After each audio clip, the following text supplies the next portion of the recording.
Namaste everyone. Welcome to the Cārvāka podcast. This is your host kushalmehra. All right, today's topic is 5Ks, Guru's Order or British Concoction. And to talk about this, I have with me Puneet Sahani. Puneet, welcome. Thank you, Kushal. Very happy to be here. So Puneet, before we get into it, there is a specific reason as to why you and I decided to talk about this. Now, you shared a lot of material with me before we came on this podcast. Now, I want to clarify something from the beginning. The aim of this podcast is not to attack anyone or hurt anyone. The aim of this podcast is that you shared some reference points with me and you said, read this, and you told me, how do you feel about it as a Punjabi? पढ़ के देखो और मुझे बताओ, how do you feel about it? And then I was like, okay, चलो मैं पढ़ता हूँ. And then when I read about it, I had a lot of questions. So obviously, whatever we are talking about today is going to be backed up by certain academic papers. It's going to be backed up by things that, and we will share the resources too. But before I do that, I like to live in a world where I go by the assumption that people don't know what we are talking about. So let's start like this. We'll do a steel man first. पहले आप ये बताओ कि what the 5Ks are, what they're called in Punjabi, and what is the Sikh history, etc., about it. Right. So, like Sikhs are like the fifth biggest religion in the world. And, it's a minority, but it's a very prosperous, very visible minority. And what you learn as a Sikh, I'm a Sikh myself. And, even if I studied in a school and, in school, they teach you a bit about Sikhism.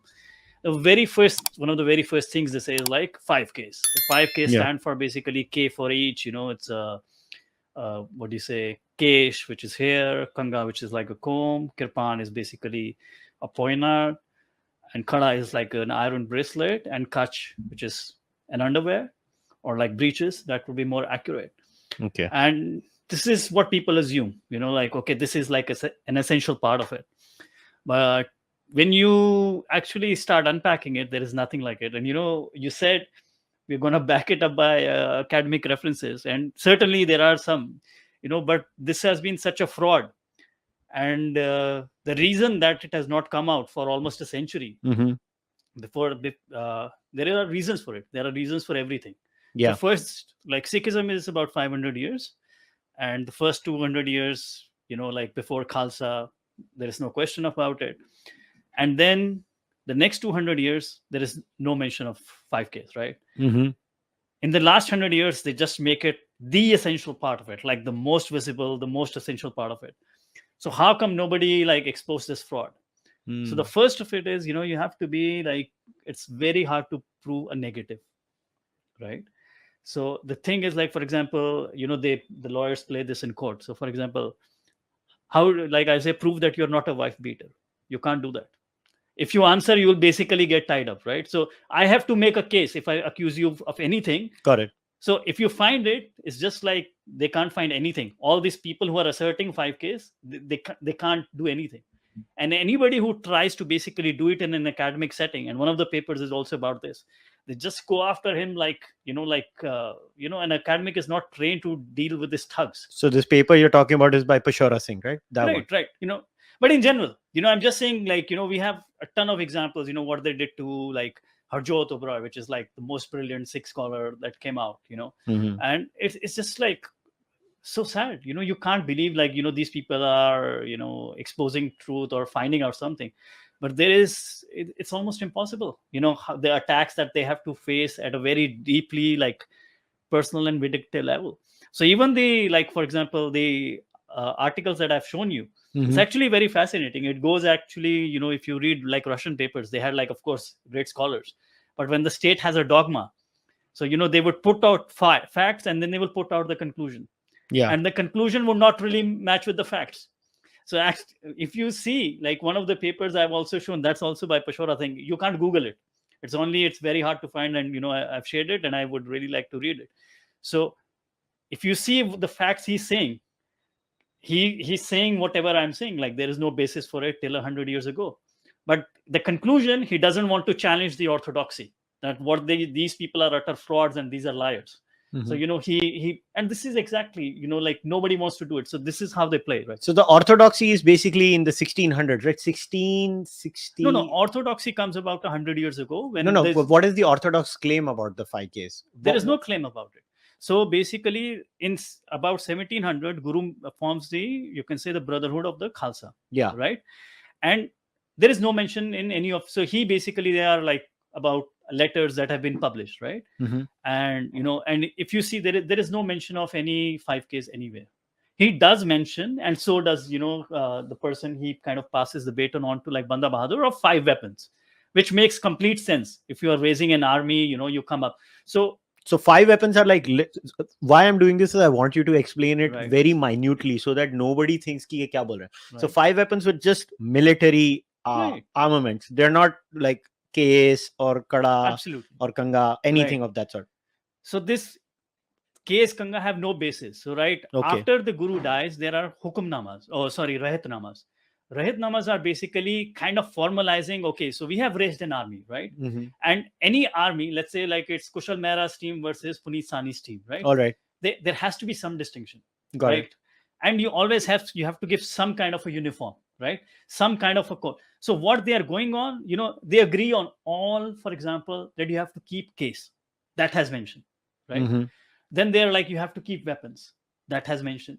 Then you have breaches, yes. And all of this actually makes perfect sense. So if you want to be like a part of like an army and who's ever ready to fight, so you have like case. And you find evidence of this also from Jai Singh, who comes to meet the Guru, contemporary court. They kept case, and that is and all the Rahitnamas agree. They talk about keeping weapons. Everybody should keep weapons. They talk about but there is no mention of like 5Ks, or the Guru have said. This has absolutely no mention till 100 years ago. So this is all, so 100 years ago when the British came and, they wanted to exploit the Sikhs. So all this dogma that you associate with, for example, what it means to be a Sikh, that is basically like, what do you say? It's done by like the British with a couple of, the stooges they found from India. And they basically rewrote the entire what it means to be a Sikh in a very narrow evangelical lens. Okay, so you're talking about, so there is a very specific paper that you sent to me. I think it starts with that thing where this guy Trump, I don't know what the spelling was, Trumph or something. Trumpp. PP, yeah, Trump. So he creates a caricature, right? So I'm trying to, obviously you can explain it in detail, but from what I understood through that paper was that he creates a caricature of Hinduism and Sikhism. And the caricature starts by the mocking of Hinduism, and then because that is there, Sikhism, and then somebody else picks up from that and says, oh, Sikhism is even below Hinduism. Right. And a kind of a response to that is this new orthodox way of looking at the whole thing. Is that the summation of that paper? Would you say that? So it's a bit tricky. So of course, like they come from a very lens of their own world, right? Yeah. So if, for example, if India rules over like the Amazon rainforest, and we will use our words to art. So what are words? Words are basically tools in a way, that make us understand the reality. So they were using their own tools. So when the British came, like they invited this guy like Ernest Trump, and he was like, okay, try to make sense of like what their book is or who are the Sikhs. Got it. So he is like the first white guy who kind of tries to take up like the translation of the Guru Granth Sahib, right? And he basically, what he does is he's a great philologist. Like some people just like whitewash him, oh, like he's like an enemy of the Sikhs or not. But he couldn't understand the lens he was working from. So he writes, in a very dismissive way, and that's very uncharitable to the Sikhs and the Sikh religion. So that creates a lot of reaction based on the Sikhs. We also have to think, that's a time of late 19th century. So at that time, the Christianity is really spreading. To give you an example, Christianity jumps 5-fold between 81 and 91 in Punjab. Okay. Right. And they're not converting, like, for example, like Trifles. So Maharaja Ranjit Singh's son, he's basically converted to Christianity. That's fascinating. I did not know about this. So imagine if Shivaji Maharaj, Sambhaji Maharaj, they had converted, like what it would have been for the Marathis. Yeah, right? That's like a body blow. Right. And they, like this Maharaja of Kapurthala, so the prince, they converted him to Christianity. So they had a missionary college in, Amritsar. So the people who are being trained to be scholars or Gyanis, they converted those to Christianities. Even outside Golden Temple, like they had a bunga where they created. So at that time, they really felt threatened. And then they created, so they were like, okay, we don't want to annoy these Sikhs. And they got this another guy, and he is basically the father of, you can say, modern Sikh historiography or complete fraud. His name is MacLeod. Oh, sorry, MacLeod is a great scholar. McAuliffe, Max Arthur McAuliffe. Okay. And he basically he doesn't go into the Granth what it says. He basically says, I'm going to write the history of the Sikhs or whatever. And what he basically does is, it's just like an attack on Hinduism, dividing, like forcing distinctions between Hindus and Sikhs, which basically never existed. And just like making, like what do you say, putting Sikhism into an entirely evangelical lens, like, which is basically a monotheism. And when to do that, he found, of course, a couple of his people who were supporting in that. And they basically, a century ago, what we have of Sikhism today is completely diverse from our, like, great grandparents kind of lived. Like, they would not be able to make sense like what it is. So what we have, like, Sikhism is basically completely, like, chopped from its dharmic roots, and it's like a poor imitation of a monotheistic evangelical cult. And of course, so this happened in Punjab, and then they empowered SGPC, which was just basically taking this task. So if you go far from Punjab, there is still, like, an understanding of what Sikhism was, or what Guru's words were. But in Punjab, this has basically become, and that's the crisis why you have a drug problem, why people want to leave it, and they want to escape. Because the way I see it, like, the crisis is Punjab is not economic, it's spiritual. And there is just a cult. There is no real religion or like a dharma that you can basically engage with, because it's all dogma, and there is no reason for it. So let me push back on that claim a little bit. Sure. Now, this claim about Punjab being reduced to dogma, now, don't you think that would be a bit of an exaggeration about Punjabi society? No, it's like, for example, so when I talk about, a lot of people make this claim about, oh, dharmic are tolerant and Abrahamics are intolerant. And for me, I'm a student of economics, right?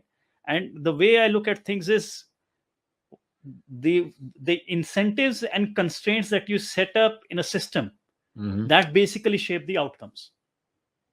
So that is it. So do you have a space for criticism or not?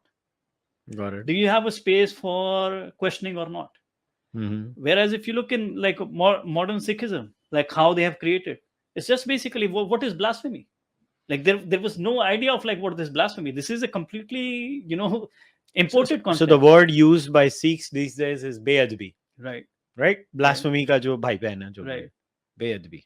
So yeah, these foolish ideas, like, if you read, like, Guru Nanak's, all his thing, all these gurus have been kind of, like, made into prophets who are, like, infallible, like, creatures. And like, but if you read, like, Guru Nanak's poetry, it's a very humanistic poetry. It connects you at a human level, and it talks about his own doubts, his own struggles. And if you look at, for example, he's not this guy who wants to go out and convert heathen lands. So if you look at his travels, he's basically always going to the highest seats of learning of that time. So in a way, he's also a seeker. But here you just, like, no, like, this is what the Guru, and, like, what evidence is? Nothing. So there is no space to critique. So what is this? Like, if you call yourself Sikhs, and if you can't even do scholarship, like what does it mean? Like, for example, everybody's talking about this like Kashmir files, right? In Kashmir files, they are making this like, from the mosque they started shouting that Hindus leave or something like that. So I'm saying in 1978, and I published also on our Twitter, in 1978, against this Nirankaris, who were basically a sect. And this sect is not new. This sect comes from Maharaja Ranjit Singh's time, right? In that time, if you they basically, and they use complete genocidal words for this Nirankaris. So they said, for example, these people should not be able to spread at any cost. All efforts, and these are, I'm quoting from the Hukumnama, the edict that they published in 1978. And these people are a scourge to humanity. So now this is a cult. If this is how you treat fellow humanity, it's all about rituals. To give an example, like kirtans was always done by, a lot of this was done by mirasi. So mirasi in Punjabi miras means inheritance. So people who inherited the tradition of singing. So from Guru Har Gobind's time, who basically, the first Guru to bear arms, this kirtan was done by mirasis. Okay. And to give you an example, when partition happened, these mirasis, because they were Muslim, they were kicked out and they had to go to Pakistan, right? Now in Pakistan, they had a very pitiable situation, because the only trade from which they could earn money was basically singing Gurbani Kirtan, right? They had no other trade, so they basically became laborers, worst of the worst. And then they would practice their Kirtan hiding, because if somebody hears, they would say, these are singing songs of the Kafirs, and they would be blasphemy and killed. So these people maintained over generations very carefully what was gurus and all these things. And when these people came, I don't know, in 2000 something, their old person came and he said, I want to do kirtan in the Darbar Sahib. And his ancestors always used to do kirtan in the Darbar Sahib. And the SGPC said, no, first you become a Sikh, first you wear 5Ks, and then you can do the kirtan. So it's again, like intolerance, all about rituals. No, there is no spirituality. It's all rituals, like blasphemy, like whatever. It's a cult. And what a cult is, it's always emphasizing. And that is why this movements are, any movement, what it is doing, right? Either you are emphasizing the common things that we share between human beings, because always what we share in common is much more, right? Yeah. Or are we emphasizing the differences, right? Okay. So if you look at all gurus or all spiritual traditions in that sense, they emphasize the common humanity. Yeah. But if you look at SGPC, which has been created, it is all about emphasizing the differences. So that's it. So what it means to be a Sikh should not be a Hindu. Like that is the first definition that came out. So you should believe in, there is no question of belief. The gurus always talk about, seeking. So Sikh means a seeker. They say the first definition that came out was like you have to believe in the gurus. So all about belief. And you have to believe in the Granth, and you should not believe in any other religion, or you should not. So what does that mean? Basically, the main scholars of Sikhism, the Udasis and Nirmalas. So if you read, even from the British times, we have documents. The good thing about British was they documented everything carefully. So all these scholars were Udasis and Nirmalas. They always saw themselves as Hindus. They were chucked out. So if you read there is a great book by this guy. His name is Rajiv Kapoor. And, he wrote this fascinating book in 1980s. And he basically studied how the Sikh separatist movement and, how it goes next to, and it's fascinating, how they start. It's just about, and what he brings out some discussions that happen in the Punjab parliament. Okay. And you'd be surprised, the Hindus fight tooth and nail. And they were like, we never thought these gurus as ours, and there was never a distinction. Like we contributed the same. And what is very fascinating, so you were telling me you're from Canada. There is another, if you go back, the first Indians that were in Pacific coast of America and Canada. So if you see there, most of them were started by Hindus. Yeah. Even when when the Sikh filed petitions, because at that time you can't stay, they had all these things. So usually these are the agricultural laborers or indentured laborers, laborers who, and they would say there's a Hindu. The Hindu-Sikh distinction didn't exist. So it was just like a panth, like others. And the Hindus really fought, tooth and nail. That this culture or this inheritance is equally our own. And they would have this, and the British sitting in the central government, they would say, yeah, they make a lot of sense. But the British government sitting in the provincial of Punjab, they were saying, like, what you say makes perfect legal sense. But we have to deal with people who are acting like this, Kisan Andolan. They block the roads, they threaten people, they force violence. So we are just paralyzed with these thugs. And in these eggs, it was not a question of principle. So this thing that, that you have to be a Sikh, you don't have to be a Hindu. That is the creation that happens. And it is so stupid. To give you an example, like right now we are talking in Mumbai, right? So if you go to Gujarat, for example, so Jains are a small population. It's a very good analogy. But if you look at the influence of Jains, it's all around Gujarat, right? So for example, if Jains say, no, This culture is only our own. If you're Gujarati, go away. You can't come into our thing. You can't. Like, what kind of nonsense is this? Like, if you really believe in faith, you actually want its influence to spread.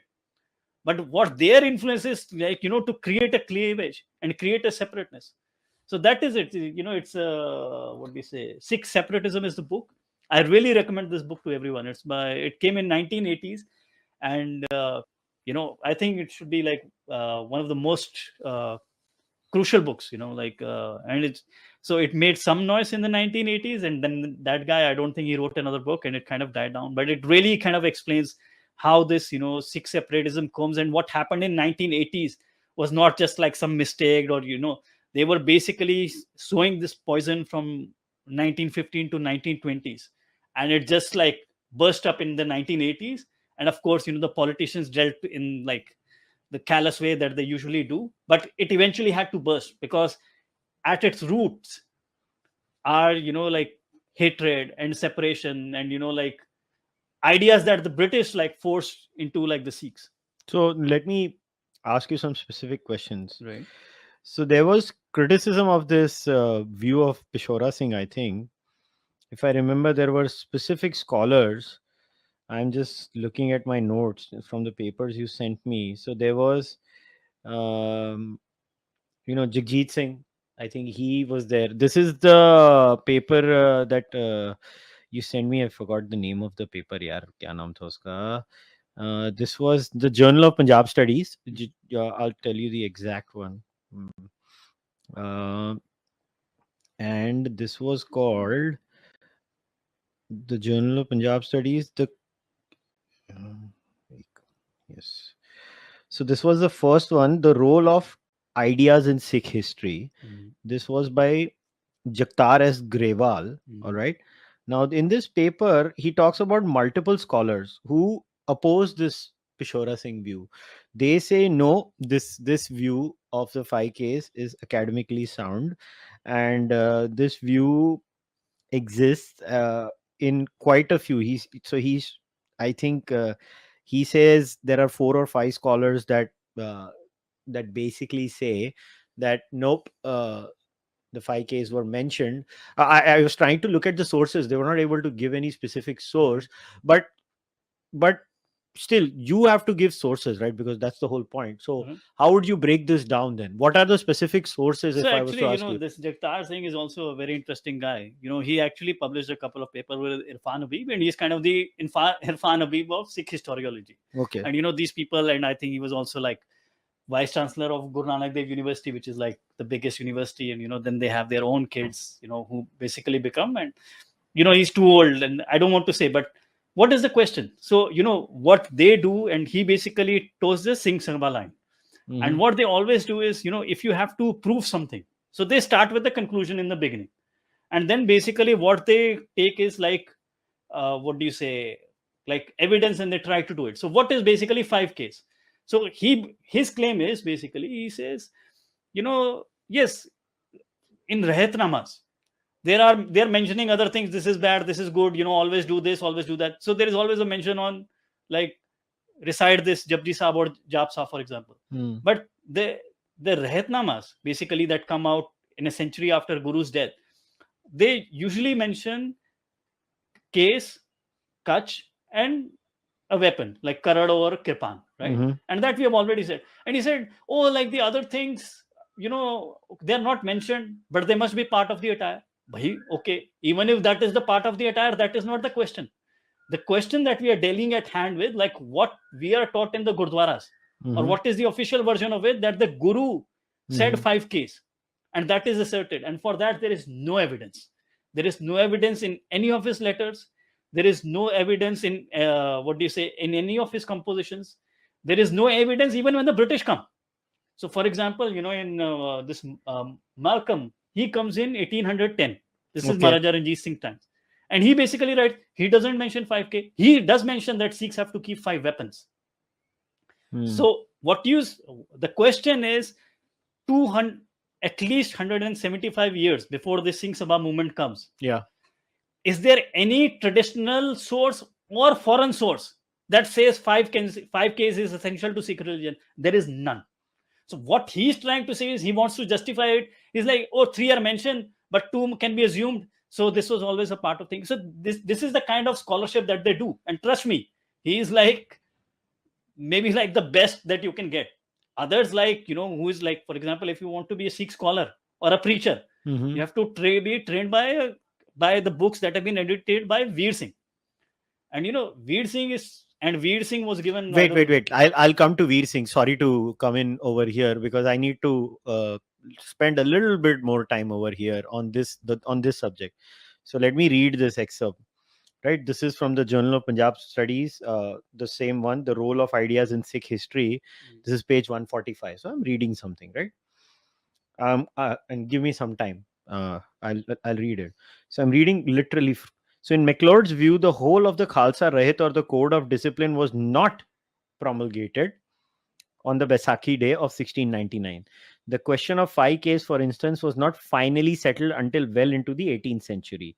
MacLeod maintains that the Jatt cultural patterns provided the 5Ks. I'm not going to mention all that.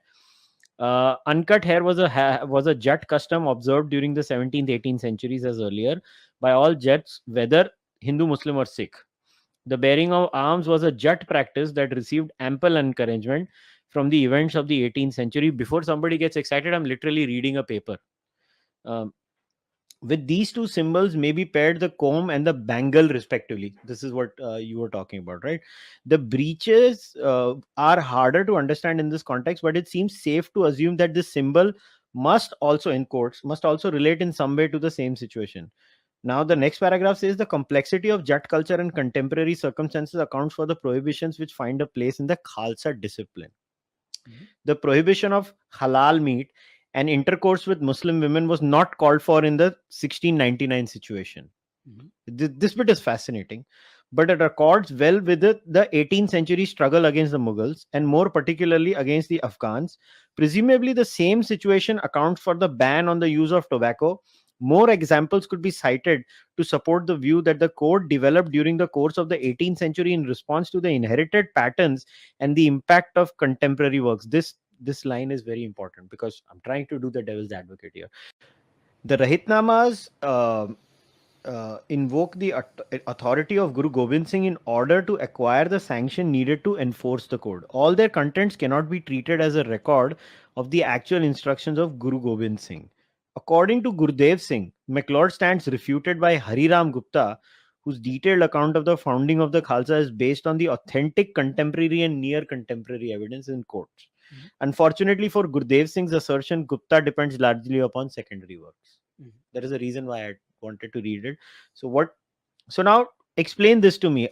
How come such a huge swath of Sikh scholarship, whether it's Gurudev Singh, like you just mentioned, who relies on Gupta, there is Jagjit Singh, like I told you the name of Jagjit Singh, and there are few other scholars also. How come they all keep mentioning the same thing then? So, there are two things. First of all, when you read this Jagtar Singh, and he's like like kind of like Irfan Habib, like the biggest thing, you feel like really ashamed. As a Sikh, I really feel ashamed. There are two reasons. So if you read MacLeod, for example, he basically, whenever he quotes this Grewal, he quotes him directly, right? And then he, in philosophy, you have a principle of charity, where you take the most charitable view of it. And then basically he goes about, I don't agree. And he always, conditions his argument. So he never overstates. He always understates his case. And he always gives the principle. Whereas in Jagtar Singh says it's always the reverse. First, he doesn't quote properly. Then he basically, assumes ki isne aise aise kiya. And then, he just removes conditions from him. So again, this question is not so for example, where did the custom of long hair keeping or not? That is a separate question. So if they had, I have a different view of it. I say, for example, if you have to be separate, you have to have a certain form of uniform, right? And these people, this was the most simple form of uniform. And keeping a hair like this, you look like sadhus. And you were fighting a dharam yudh. And you actually have cases then when Mughals basically try to exterminate Sikhs, when there is a fatwa to kill them at sight, they basically kill some sadhus. So they couldn't distinguish between the two. So what was the reason of keeping hair? That can be discussed with. But what MacLeod says simply is, in almost 2 centuries before the Singh Sabha movement came, there is no explicit mention of 5Ks. What Jagtar Singh says is, okay, if there is mention of 3Ks, 2 were already there. But that is not the point. What you have made, if you go to any Gurdwara or read any book, or if you read any history book, they said this was said by the Guru Gobind Singh. There is no evidence of that. And this basically, like 5Ks, it's the 5Ks, it may have existed or not, but this assertion, this comes only after Singh Sabha movement and the British coming to Punjab. So what was another thing? I want to continue this point that you have mentioned. Even what happened on that auspicious day of 1699, right? Right. There is no record of that, right? There is no primary record. The records are like secondary sources of what he says, she says, kind of a thing, or there are primary records. So again, it's a very tricky question, and we might digress, but I'll answer this question. So, for example, this question of when this happens, right? So you look at when Guru basically forms Khalsa, right? And then you have Nadir Shah invasion and Abdali invasion, and Maharaja Ranjit Singh comes after a century later. And this is basically utter chaos in Punjab, right? So there are literature being written. For example, Gur Sowa, that is close to Guru's death. Then there is Gur Bilas literature. So they all give different dates, right? So some say this 1697, some say 1695, some says, and you understand, like there will be some, because there is no CCTV camera. So there will be like some divergence, which is fair fine. enough. Fair enough. What we can say, it comes around in the end of the 17th century. That we can all agree with. But again, if you want to go like this day of, like for example, Baisakhi of this 1699, that doesn't find mention till 100 years after. And that is Sukha Singh. And again, this assertion that this happens on Baisakhi and this comes from Gyani Gyan Singh, who's basically a stooge of Khan Singh Naba, who's basically a stooge of MacLeod. That again comes in 1897. So this assertion that yes, it is Baisakhi 1699 and you can't question, that doesn't come into this month till 1897. This is fascinating. You know what this reminds me of? The birthday of Jesus. There's no proof it happened on this day or whatever. So I'm reminded of this very interesting bit in the there's a famous movie, documentary kind docu movie by Bill Maher. It came, I think, in 2009 or 2011. Don't quote me on that. It's called Religious. So it basically takes two words, religion and ridiculous, and he calls it Religious. And in that, he talks about this with a person about the birthday of Jesus, and he asks that Padri in Vatican. He's like, "Happy birthday, kabhi hai uska?" I don't know. They just said they just made the date up. He literally says that they made the date up. They don't know the date. That's the thing. So this, when you were saying this, this reminded me of that very specific Nate. But in that paper, I'm talking about the paper of Peshwara Singh. Like even on page 160, for the example, he does talk about Rahitnamas, but they're all 18th century Rahitnamas. There is no 16th century, 17th century Rahitnama that specifically talks about it. Obviously, so Guru forms Khalsa in like late 1600s, right? So the Rahitnamas will come in 1700 something. Yeah, but 1700s mein to aana hi chahiye na. Right. So in 18th century you have like 6 Rahitnama, then come basically Tankhana or something, but none. So basically none mentions 5Ks. And it's not just like Rahitnamas. There are other. So, when you talk about the date is not right, I don't look at it that seriously. Because if you look at like human beings, we don't learn by factoids that this happened, that happened. We learn much closer in the form of story. And that, Piaget has, Jean Piaget has done a fascinating research on that. And, it's a narrative form of storytelling. Okay. So even Mahabharata basically varies so much, all different versions of it. So if the story varies, that is fine. But the important thing is, again, till 100 years ago, there were different narratives and they didn't agree on a date. They were like about the close date and they were fine. But after the Singh Sabha movement came, again, it's this date and you can't question it. And, if you do it, it's blasphemy. So I just want to read this bit also. So it is, however, important to note, this is page 162, Peshwara Singh's paper in the Journal of Punjab Studies. It is, however, important to note that Guru Bilas, Splendor of the Guru, literature such as Senapati's Gur Sobha, 1711, Sukha Singh's Gur Bilas, Daswin Patshai, 1798. I'm sharing this all because of the date. Ratan Singh's Bhangru Prachin Panth Prakash, 1841, are completely silent on the convention of the 5Ks. आपने बोला तो मुझे याद आ गया, मैंने बोला वो page खोल के पढ़ता हूँ. True to their style, these authors present the militant ideal of the Khalsa. Kaur Singh's Gurbilas Patshahi 10, early 19th century, for instance, mention the following 5 items. One should always love the company of weapons, the Guru's word, Gur Shabad, Kach underwear, and case hair. The wearing of sword, Karad, make the total 5, and one should never abandon them from the daily discipline. Then, thus, it is not surprising that John Malcolm refers to a tradition of 5 weapons in his Sketch of the Sikhs, 1812.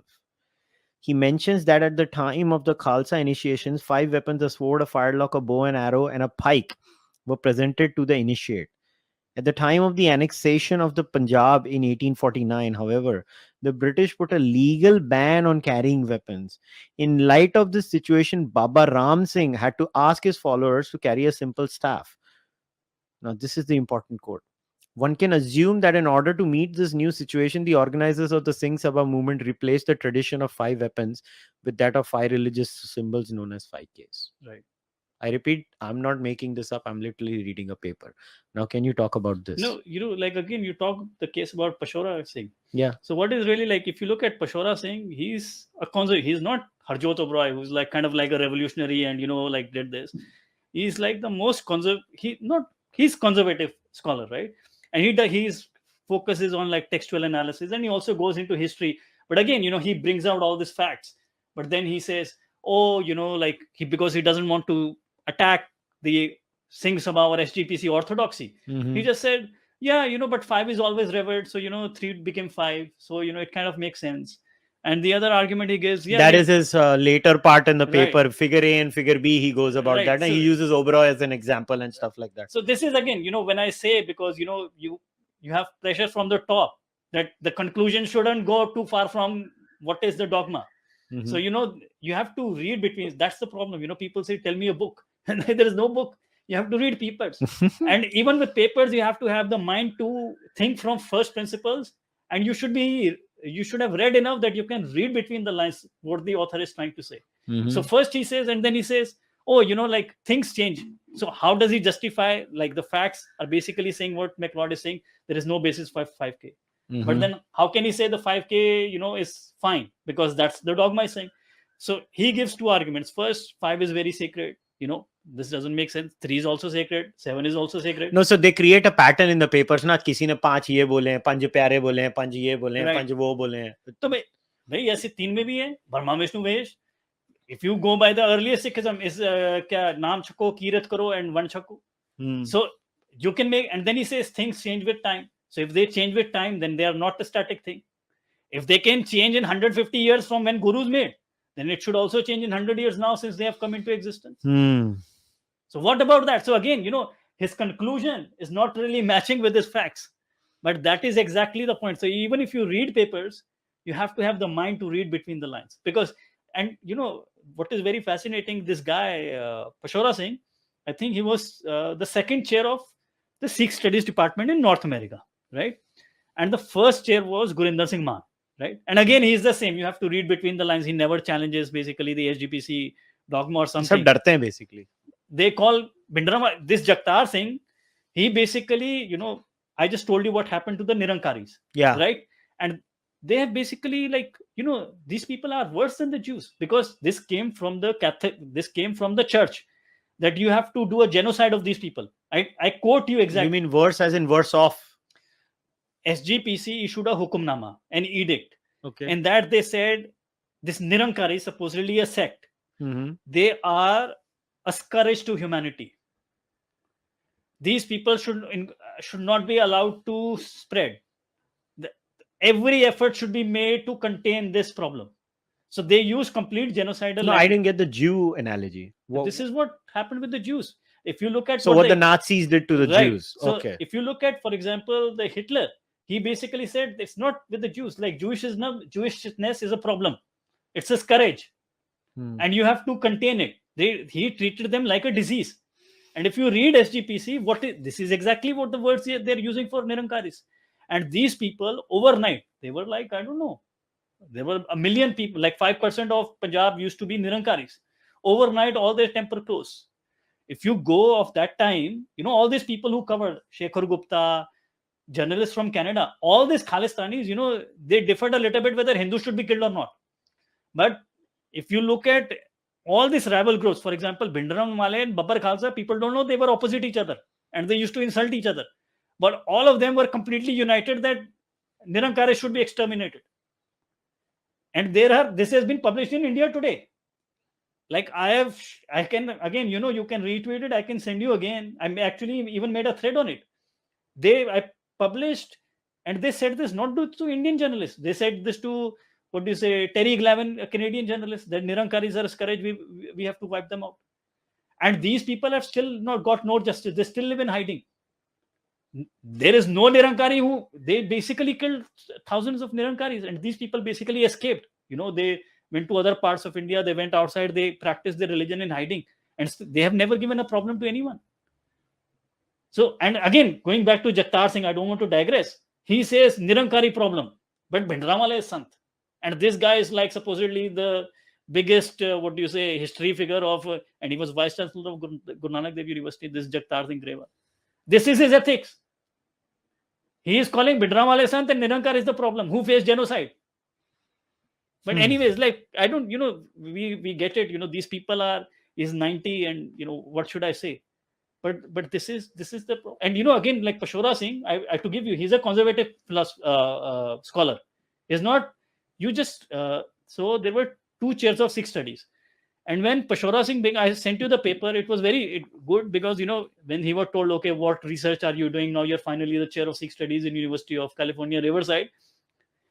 What was great was he basically listed out how he was persecuted by the SGPC and this mob of groups. So even a conservative was persecuted by the SGPC. Did you read it? You can't believe. He was called like, shunted out from the religion. They have to deal with, and they've just like, and the other person that I was saying, he's the second, but the first person was Gurinder Singh Man. He's like 80-90-year-old guy. Uska Me Too karke nikal diya usko. So he has been disgraced in his final years. And they went after a student. There was like a Jain girl, I'm just guessing from the name, Ami P. Shah. And she did an excellent... Could be a Hindu too. Jain or Hindu, both. Yeah. Shah, okay, I assume, I could be wrong, but I thought Jain. So they went after Gurinder Singh Man, and he's again a very conservative scholar. He never attacks Bhindramala. He also calls him Bhindramala Sant. But they went after a student who was basically doing an original research of Guru's writing. And that girl could not get like admission, like any job. Finally, she got some job in like University Rutgers. But if you see, she doesn't have a web page. You have no links to her papers. Some of her papers have been erased from internet. I have been writing, emails to this lady. Please give me your papers. I'm curious to read them. She doesn't answer. I'm replying to the conference. Please give me this paper. They say we don't have it. I go to like the University of California that used to publish this in a Journal of Punjab Studies. We say we don't have it because they're like, what do these thugs will do to us? So this is what they do to scholars. An honest, decent person has no space. So they basically speak between the lines. And I don't want to demean Gurinder Singh Man and Pashora Singh. I understand their constraints. But I'm again saying even the conservative, they just have to speak between the lines. So there is no scholarship. It's all fraud. So it's basically this sounds a lot like a circle jerk where everybody who agrees with each other keeps quoting each other and they're all happy, and that's all it is about, right? This is what this has created, this Grewal. But there are some people, and I salute, and especially in North America, but the thing is, and again, it's just like the kind of SGPC that they have created. Again, you were talking about Jatts. It's not about, so one of this finest scholars, and he's a young guy, he might be our age. There is a Jeevan Deol, he's also a Jatt. He's from UK, so they are products not of India. They grew up in a British system and they look at things and they are told not to lie or something. So they are doing, eventually we will win, because all this, we had to also talk about Veer Singh. It's just based on utter lies and fraud. Yeah, so let's get into Veer Singh, because from what I've understood, from whatever you've told me and whatever I've read, is that the entire edifice is based on this one guy and his entire work, right? Veer Singh. So the British brought one guy whose name was Macauliffe. Okay. And he basically created he distort. So for example, I used to post it. He basically is, for example, Guru Gobind Singh has said, nobody knows. He knows after 200 years after Guru Gobind Singh has died, somebody came and told him, and he writes, Guru Gobind Singh said that when the British come, oh, you Khalsa, you align with the British.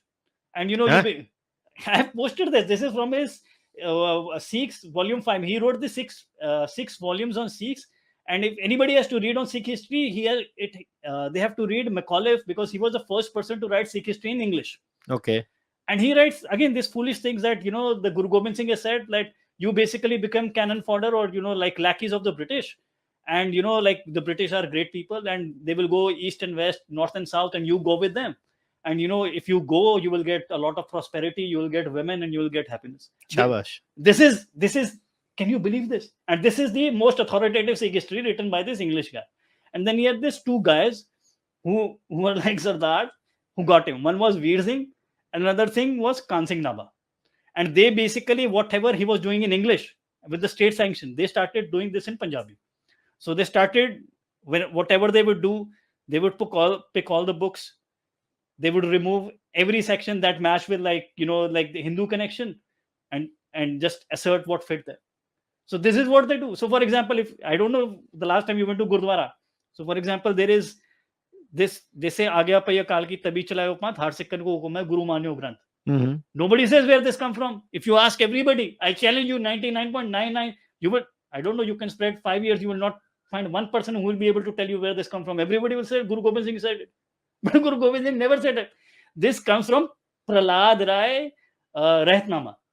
Prahlad Rai Rahitnama. And Prahlad Rai basically wrote it. And that Rahitnama is basically full of abuses. So Singh Sabha never wanted to use it. One of the things, for example, he says, any person who eats food without, reciting the Japji Sahib and Jap Sahib, he is equivalent to an insect of the feces. No, this is true. So he's saying nonsense. They removed, because it doesn't match because it doesn't match what they say. They removed everything. But one thing they said, oh, we have to make this Granth like the Bible. Like, we are a monotheistic religion. They picked this and they put this in the Arthas. Now, millions, crores of Sikhs are reciting this. Nobody knows where it came from. This comes from Prahlad Rai Rahitnama. And this has been pushed 100 years ago. This had no basis. So everything is a fraud, bhaiya. So again, one was Kanzing Naba. Like, he worked with Rahitnamas and he was involved in these kinds of fraud. Whatever fits my British narrative and my narrative, use it. Whatever doesn't fit, erase it. Then Veer Singh is said like the father of, Punjabi prose. He got a Sahitya Akademi Award. Mm-hmm. If you want, there is a Veer Singh Southern in Delhi where you can get books. So again, this guy basically, the one guy, maybe he's a brave student. His name was Harinder Singh. So, one of the most important historical document is Ratan Singh Bangu's Panth Prakash, right? Okay. And it was done in Maharaja Ranjit Singh's times or shortly after. And that guy is actually very important because that guy, he comes from a very illustrious family. All right. Part of his grandparents come from Maharaja Ranjit Singh, and part of him like great warriors who basically killed Masaranga. Samajh gaya. Another thing is he's basically giving reference to other documents. He's not just from a illustrious family. He's also a very well-read person. Okay. Right? So he made this thing, and because it was so important, Veer Singh thought nobody would find out. But a lot of these manuscripts were preserved in different parts of the world. So Veer Singh, he edited this Prachin Pantra. It's a historical document. He removed all references to Hindu god and goddesses. How nice. He removed everywhere it's Hindu Dharma, he removed and put Sikh Dharma. So he cancelled, and he put his own things. So let me ask you this question. How is this proven that he did this? So this is it. So this Harinder Singh, what he did was, he found that Veer Singh thought, okay, nobody would find like older manuscripts, but they're lost. But because this book was so important, people managed to find a lot of manuscripts that were previous version. Veer Singh said, I have written this. He never gave the copy of the manuscript. But some manuscripts were preserved and they all match with each other, but they did not match with Veer Singh.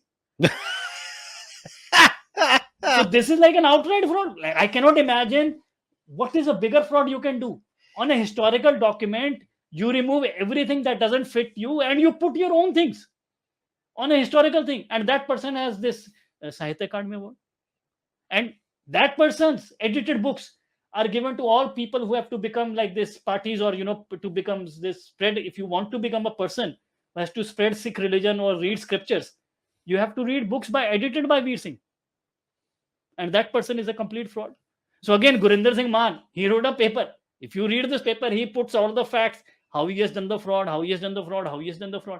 But again, then he uses very polite language in the end. He doesn't want to attack it. But again, what they did with Gurinder Singh Maan, he has basically, made a fake case about. So this particular paper you're talking about, just to get for clarification, so you're talking about Sri Guru Panth Prakash, its context and significance. Right. Gurinder Singh Maan, Global Institute of Sikh Studies, New York. And so basically it is about two things, right? It is what Veer Singh has done, and he has used वो B से भ से नाम था, क्या है? Bhangus. It's basically this Panth Prakash was written by Ratan Singh Bhangu. Yeah, Ratan Singh Bhangu. And Bhangu's version was different, and Veer Singh's version is different, right? And he goes into, so like he has interesting illustrations, right? Where, for example, I'm going to read, I can't see the page number exact over here, but he says, let me illustrate this with this, as in he's talking about the Panth Prakash. To the opening and closing Sakhis of Sri Guru Panth Prakash as they appear in the above edited editions. The details of the opening section with 32 verses are as follows. So there is Veer Singh Prachin Panth Prakash Khalse Ji ki Adi Utpatti ki Sakhi. Then Sital ki bhi Khalsi Ji ki Adi Utpatti ki Sakhi hai. Then Santa Singh ki Khalse Ji ki Adi Utpatti ki Sakhi hai. H.S. Singh ki Shri गुरु पंथ प्रकाश की है खालसे जी की उत्पत्ति की सखी. B.S. Dhillon की है श्री गुरु पंथ प्रकाश सखी श्री खालसे की उत्पत्ति की. So he just goes around and and explains the subtle differences. It's a very interesting paper. I was just going through it. Then he talks about other things in the paper also. But why? So okay, again, let me come back and ask you, why is it so important that maybe Veer Singh might have made minor errors or something? Why do you think it is so important? What? Like okay, Veer Singh might have made a few errors here and there, but do those errors actually have such a huge impact on the overall history? It just like exposes the guy for an utter fraud that he is. And it's again, like for example, they just, whenever they were like making this Rahat Maryada or something, this is Guru could not. So what do you understand by a religious person? So a religious person, you act out truth. So truth can actually bring you bad consequences. This is being a religious person. I don't know what they have made a religious person all about outward symbols and how tall your turban is and how low your beard falls. Whereas for me, a religious person is who acts out by faith. Even if he has to suffer, he speaks the truth. And what they have done is they assumed their mind is bigger than Guru Maharaj or anybody else. That they basically twist his word and this is how it should be. Now how it was. So this is what they have done with everything. So what is not what is coming out in the document. So this basically says it shows you mean you know better than the Guru then you saying he must have said this. He cannot say this. This is exactly what this is, just an example of Panth Prakash. But this is what they've done with historical documents throughout. So wherever they say like Guru is always talking about Hindu Dharam, they remove and say Hindu. It's always about Devi. Like for example, if you go to Ardas, so it says Pratham Bhagwati Simar ke, matlab you first invocate the goddess and then you talk about the Gurus. So this was one tradition they were not able to erase because it was coming from the Guru's time, and we have mention of it, like this. But they just like their idea was, because they had to prove to the British, no, we are not like this pantheistic people. You can trust us. We can get awards from you. So we are monotheistic people. So for quota benefits, they basically distorted and destroyed the entire religion or the movement actually. And that's why if you see like, you find mentions and they're not all like nonsense. Like people really sacrificed for this movement their lives and not convert. And that's why everybody, because there is all dogma. There is no truth to it. So maybe we should explore this bit before we wrap up also. So in the papers, even MacLeod makes this reference, and there are passing references in the other papers too, about that how Sikhism is now having a disproportionately high Jatt influence on it. Mhm. MacLeod to very clearly says in his references, which Grewal challenges. To be very honest, I even where I was reading it, it was kind of being said, and the paper again and again says this. So how much of that can be taken at face value? No, it's so you see, like basically all gurus bar none are khatris, right? And the Jats, they always say it's like 50. I disagree with it, because we don't have an accurate number of the the Jats, because after 1930, no caste-based surveys have been done, so they are basically extrapolations. And I basically find this Pew research actually much more accurate. But anyways, they in Punjab population. So what we know from the Guru's time, even if they were not a majority amongst the Sikh community, they were certainly a plurality, right? And when you see after also this Singh Sabha movement comes, the the Jat influence basically becomes much more pronounced in the Sikh faith. And Hmm. like all people are equal, but all cultures are not equal. Hmm. So, for example, like this Jat is basically, what is Jat culture? It's basically a redneck culture, right? Hmm. And I shared with you this Max Sweeney's who basically wrote on cracker culture. And maybe you can share it with your audience. They use a very charged up rhetoric, and it's all about masculinity and violent expression of masculinity and doing this. So basically, if you read this Punjabi song also, it's coming from this hip hop dysfunctional culture or something like that. So if you look at, for example, uh, even if you look at the Khalistan movement, for example, so wherever you look at Sikhs, for example, it's a Khatri dominated. And all the gurus were Khatri. The culture they represent is Khatri. The way they engage is Khatri.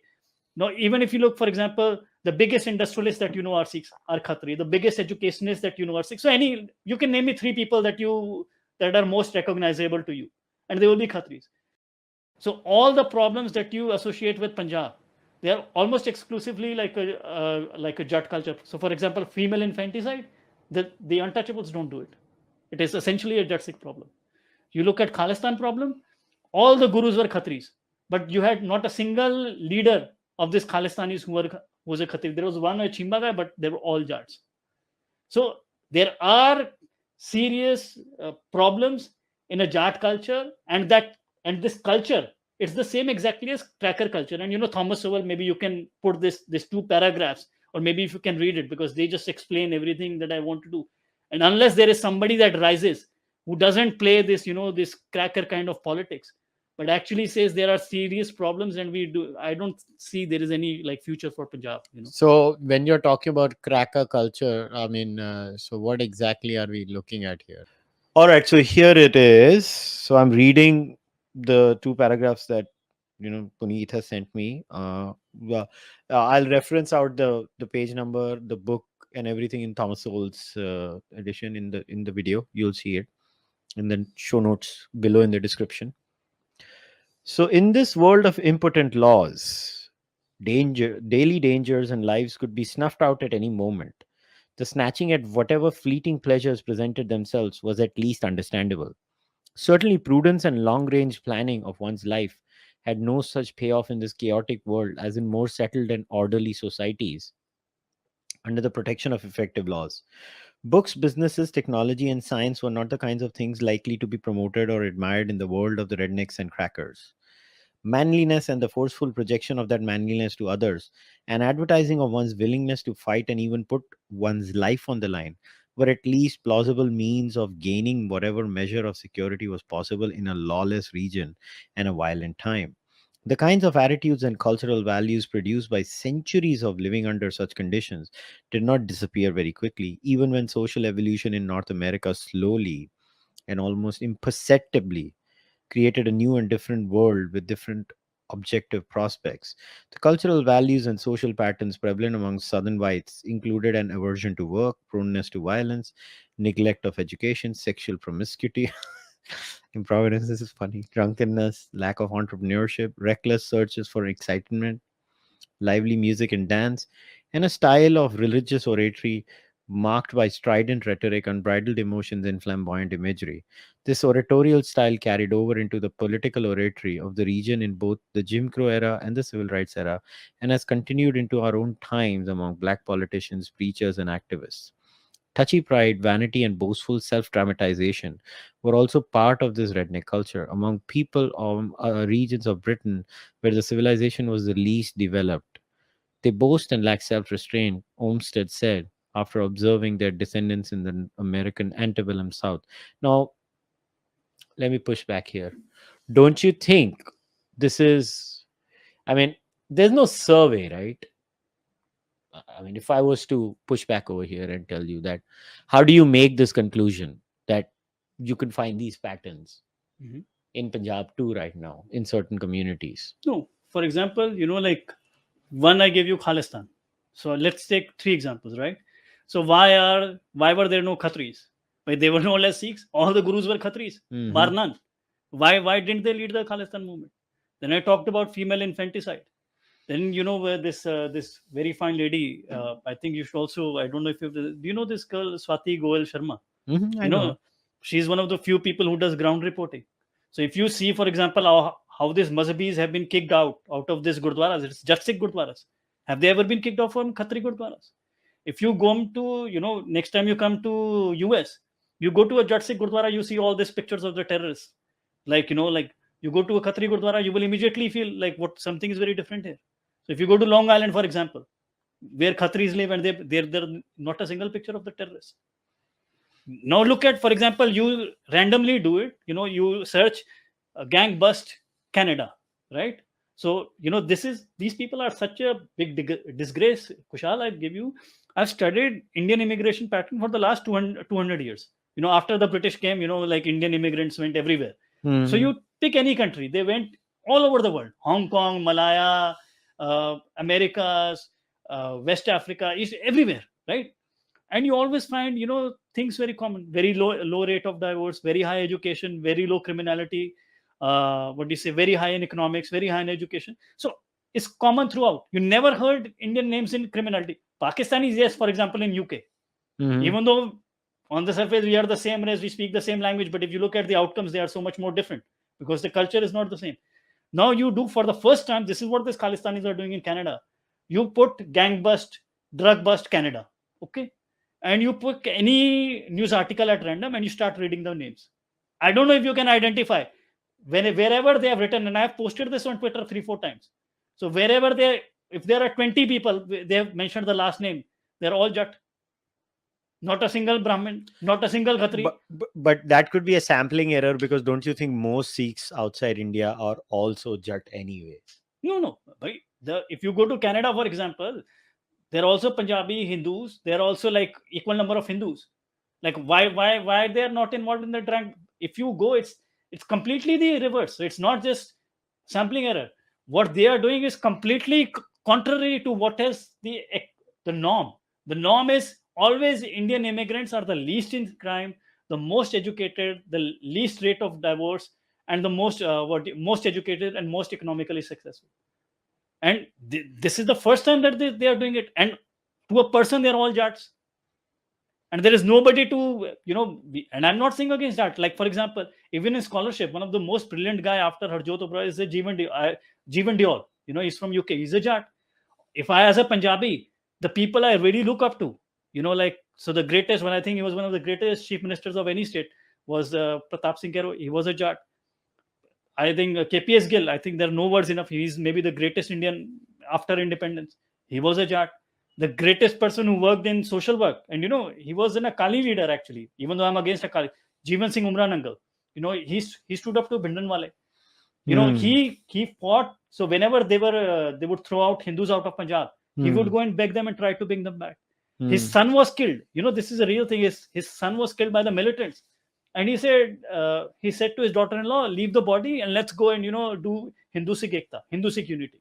So he was Jeevan Singh Umran uncle. He's a Jat. So it's not, there are always, because, that intelligence is not spread across, it's spread across all cultures, right? So there are, of course, brilliant people in Jats as well. And especially if they come, they stand out even more because they have to struggle to come out. But the question is, as a culture, what do you value? And that's what I send you this. So if you see that they're making Bidranwale a hero, if your culture is this, you can even have Jeevan Singh Umran Nangal or Pratap Singh Gero or KPS Gill. But if your culture is such that Bindramala is hero, because again, you say it's word to word, like, we have to do the Pranadimka, and they have no understanding of any me, then of course your culture will be backward. And they can't even claim that, like the Dalits, that they are oppressed, because they are the most powerful, in the most powerful position politically and socially. So it is unless there is a great man that rises and is a Jatt and acknowledges and dedicates his life to like reforming the community, this this Jatwad is basically holding the entire panth and the state to ransom. So maybe this could be our closing section. So what do you think is the solution to all this quagmire? I just said what I had. There has to be a reform in the Jatt society. This Jatt Sikh society, I'm saying, is just like, so whatever you see, like for example, But it has to come from within, then, right? right? But there has to be, and we have to make that space available, that if somebody comes up and he speaks about it. Yeah, but then a Peshora Singh can't write his papers. Then Harjot Singh Oberoi goes into hiding after writing that book in the 90s. मतलब पूरी university system में band बजा दी उनकी. Unfortunately, they come after you when you talk about things. In some cases, extremely violent ways also. So what do we do? I don't know. I just think, again, you are an atheist, and I don't know what I am. But for me, being a religious life is speaking the truth. And वो कहते हैं ना, मेरे सीने में ना सही, तेरे सीने में सही, हो कहीं भी आग, लेकिन आग जलनी चाहिए.